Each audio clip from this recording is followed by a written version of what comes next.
ডাল দিয়ে পেঁয়াজু খাওয়ার দিন শেষ, এখন হচ্ছে আলু দিয়ে পেঁয়াজু খাবো। এই যে এখানে আলু আর হচ্ছে গাজরটা কুচিয়ে নিন, তারপর দিব পেঁয়াজ কুচি, কাঁচামরিচ কুচি, ময়দা দিব, তারপর দিব বেসন, একটু মরিচ গুঁড়া, চিলি ফ্লেক্স, লবণ, একটু জিরা গুঁড়া, তারপর হচ্ছে ধনে পাতা।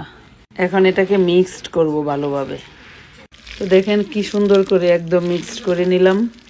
কড়াইতে তেল দিলাম, তেলটা গরম হয়ে গেছে, এখন এগুলো দিয়ে দিব।